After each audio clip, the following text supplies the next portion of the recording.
नमस्कार, Laxman Subedi, hotel association Pokhara नेपालको अध्यक्ष, 20औं फेवा नववर्ष महोत्सव मूल आयोजक समितिको संयोजक।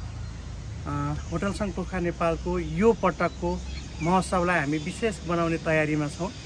विगतका वर्षहरूमा हामी एउटा निश्चित एरियामा एउटा पार्कभित्र हामी कार्यक्रम गर्थ्यौँ भने अहिले यसलाई चाहिँ तेस्रो संस्करणसम्म बाहिर सडकमा कार्यक्रम ल्याएका छौँ र यसलाई चाहिँ यो पटक अझ विशेष तरिकाले सडकमा हाम्रा खानाका परिकारहरू, सांस्कृतिक कार्यक्रमहरू पस्किने प्रयास गर्दैछौँ। पर्यटन, संस्कृति र खाना, पर्यटक भित्राउँछौँ, संस्कृति देखाउँछौँ र मिठो हाम्रो नेपाली खानाको परिकारहरू उहाँलाई पस्केर पर्यटन, संस्कृति र खाना भन्ने मूल नाराका साथ यो महोत्सव हामी सम्पन्न गर्न गइरहेका छौँ। यस 11 जिल्लामा पाउने विभिन्न खालका सांस्कृतिक कार्यक्रमहरू हामी सडकमा पस्किन्छौँ। नेपालमै पाउने हामीले चाहिँ भक्तपुरदेखि त्यहाँको कल्चर ल्याउँदैछौँ र यहाँ पनि गण्डकी प्रदेशको विभिन्न खालका चाहिँ संस्कृतिहरू र 11 जिल्लामै पाउने सांस्कृतिक कार्यक्रमहरू प्रत्येक दिन हामी 3 दिन जस्तो यो कार्यक्रमहरू गर्छौँ। लेक साइडको 3 किलोमिटर क्षेत्रमा हामी कार्यक्रम गर्छौँ। बाटो बन्द 3 किलोमिटर गर्छौँ भने कार्यक्रम टोटली 5 किलोमिटरमा बिरवटा चोकबाटै चाहिँ हामी खरे चोकसम्म कार्यक्रम गर्छौँ र 3 दिन हामी बाटोलाई चाहिँ बन्द गरेर आएका पर्यटकहरूलाई चाहिँ संस्कृतिमा रमाउने खालका कार्यक्रमहरू गर्छौँ। स्टेज हामी 2 ठाउँमा स्टेज बनाउँछौँ। फिस्टेल गेटको अगाडिपट्टि 4 नम्बर स्टेज अगाडि एउटा मेन स्टेज त्यहाँ हुन्छ स्टेज, त्यस पछाडि चाहिँ सेन्टर पोइन्टमा अर्को स्टेज राखेर हामीले चाहिँ बिहानैबाट बेलुकासम्म यहाँका स्थानीय कलाकारदेखि राष्ट्रिय कलाकारसम्म ल्याएर निःशुल्क, यसमा चाहिँ कुनै पनि प्रकारको शुल्क लाग्दैन, आएका आन्तरिक तथा बाह्य पर्यटकहरूलाई निःशुल्क रूपमा यो चाहिँ महोत्सव अवलोकन गर्ने अवसर दिन्छौँ। अङ्ग्रेजी नयाँ वर्ष यति राम्रो समयमा पर्छ, त्यो बेलामा खासै गर्मी पनि हुँदैन, हावाहुरी पनि लाग्दैन, अनुकूल चाहिँ मौसम भएको बिचमा चाहिँ कार्यक्रम गर्दा सहज पनि हुन्छ।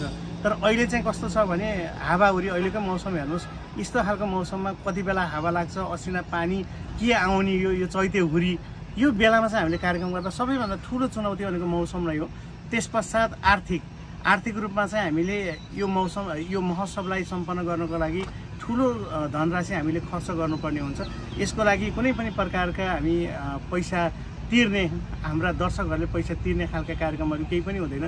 पहिला हामी टिकट बिक्री गर्थ्यौँ, बाल उद्यानका कार्यक्रमहरू हुन्थे, विभिन्न खालका चाहिँ आर्थिक आर्जन गर्ने गतिविधिहरू हुन्थ्यो भने अहिले प्रायः शून्य। हामीले प्रायोजक र हाम्रा होटलियर साथीहरूको ब्यानरबाट उठाएको रकमबाट मात्रै यो कार्यक्रम चाहिँ सम्पन्न गर्नुपर्ने बाध्यता भएको कारणले गर्दा मौसम र आर्थिक चाहिँ सबैभन्दा ठुलो चुनौती यो समयमा छ। केही समय अगाडि जाउँ पोखरा भनेर पूर्वका धेरै ठाउँहरूमा चाहिँ पर्यटकीय क्षेत्रहरूमा गएर त्यहाँबाट निमन्त्रणा गरेर आएका थियौँ। केही दिन अगाडिबाट ल हामी चाहिँ ठुलो टोली चाहिँ आउँदैछौँ है, हामीलाई चाहिँ अब भन्नाले त्यहाँको साथीहरू जसलाई हामीले निमन्त्रणा गरेका थियौँ, मिडियाकर्मी लगायतका त्यहाँका साथीहरूले चाहिँ हामीलाई पोखरा आउँदैछौँ, ठुलो सङ्ख्यामा हामीलाई होटलको व्यवस्थापन गरिदिनु पऱ्यो, कोही रिजनेबल रेटमा गरिदिनु पऱ्यो, कोही चाहिँ निःशुल्क उपलब्ध गराउनु पऱ्यो भन्ने खालका कुराहरू आइराखेर हामीले धेरै साथीहरूलाई व्यवस्थापन पनि गरेको अवस्था। र केही दिन अगाडि हामीले काठमाडौँ गएर त्यहाँको ठुलो जनसङ्ख्या भएको काठमाडौँमा त्यहाँ गएर चाहिँ हामी प्रेस मिट पनि गरेर आएका थियौँ र 20% छुटको व्यवस्था पनि उहाँहरूलाई सुनाएर आएका थियौँ। र मलाई लाग्छ यो महोत्सव पृथक हुन्छ र हामी उपस्थिति, महोत्सव कसरी पृथक हुन्छ, पर्यटक, हाम्रो उद्देश्य भनेको हाम्रो होटलमा आउने पर्यटक, कला संस्कृति र पर्यटन छँदैछ। पर्यटन भन्ने बित्तिकै आर्थिक जोडिन्छ। आर्थिक भन्ने बित्तिकै अहिले चाहिँ यो जुन कोभिड पछाडिको फल परेको पर्यटन छ, यसलाई उकास्नको लागि, आर्थिक चलायमान बनाउनको लागि पनि हाम्रा होटलका अकुपेन्सी 50%बाट हामी 90% पुर्याउँछौँ। यो समयमा अहिले चाहिँ नर्मली 50% को अकुपेन्सी छ भने हामी त्यो समयमा 80 देखि 90% चाहिँ पुर्याउने लक्ष्य लिएका छौँ र चाहिँ त्यति बेला आउने पर्यटकहरू करिब चाहिँ दिनमा हामीसँग 40,000 बेड छ र उहाँहरूलाई प्राप्त मात्रामा पुग्नेछ र मूल्यमा पनि हामीले चाहिँ एकदमै हामीले परिपत्रै जारी गरेर एकदम रिजनेबल रेट, मिनिमम 20% चाहिँ छुट पनि गरिदिनु भनेको कारणले गर्दा यो समयमा मलाई लाग्छ धेरै आन्तरिक पर्यटकहरू पोखरा आउनुहुन्छ। हामीले बद्री पगेनी लगायतका चाहिँ कलाकार दुर्गेश थापा ल्याउने प्रयास गरेका थियौँ। रिता थापा मगर आउँदै हुनुहुन्छ र चाहिँ हरेक दिन राष्ट्रिय कलाकार र यही बिचमा चाहिँ अर्को एउटा विक्रम सम्मत फेस्टिभल भनेर हामीसँग सहकार्य गरेर उहाँले चाहिँ 4वटा एकदम मेन नेपालका चिनिएका दार्जिलिङ, चितवन लगायतका चाहिँ बेन्डहरू उहाँले ल्याउनुहुन्छ। आएका दर्शकहरूले यो चाहिँ लेक साइडको 3 किलोमिटरको बिचमा राष्ट्रिय कलाकारदेखि यहाँका स्थानीय हामी स्थानीय कलाकारलाई पनि प्राइभेटीमा राख्नुपर्छ भनेर हाम्रा यहाँका कलाकारहरूलाई चाहिँ बढी प्राइभेटीमा राख्दै दिनमा एकजना चाहिँ कम्पलसरी रूपमा हामीले चाहिँ केन्द्रबाट पनि राष्ट्रिय कलाकार ल्याउँदैछौँ। समय अगाडि यो चाहिँ एकादेशको कहानी भने जस्तो होइन, वान्स अपन अ टाइम जस्तो केही समय अगाडि चाहिँ हो यो सुरुवाती चरणमा रेभानको कार्यक्रम र होटल सङ्घका दुईटै कार्यक्रममा पर्यटकहरूको सङ्ख्या उल्लेखनीय। र अर्को कुरा के थियो भने यहाँका स्थानीय पर्यटकहरू चाहिँ त्यो 3 दिनसम्म रेभानले गर्ने 5 दिन र होटल सङ्घको 3 दिनमा यहीँका पर्यटकहरू आन्तरिक पर्यटकहरू घरबाट चाहिँ मानव महेन्द्रपुल पृथ्वी चोकतिर त्यतातिरका साथीहरू पनि यहाँ आएर चाहिँ बेलुका आएपछि यहाँ यसो रमाइलो भयो, हल्का ड्रिङ्क्स गरेपछि घर जाने वातावरण हुँदैन थियो। त्यो समयमा यहाँका स्थानीयले गर्दा अझ भएका होटलहरू ओभरप्याक भएको कारणले गर्दा उहाँहरू स्वतःस्फूर्त रूपमा कतै कोठा पाइँदैन कि भनेर पहिल्यै बुक गर्न आउने, जति भने त्यति पैसा तिरेर बस्ने। त्यो कारणले गर्दा केही समय हामीलाई लागेको आरोप सत्य हो, होटलको रेट वृद्धि भयो अथवा चाहिँ डिस्काउन्ट भएन भन्ने कुरा।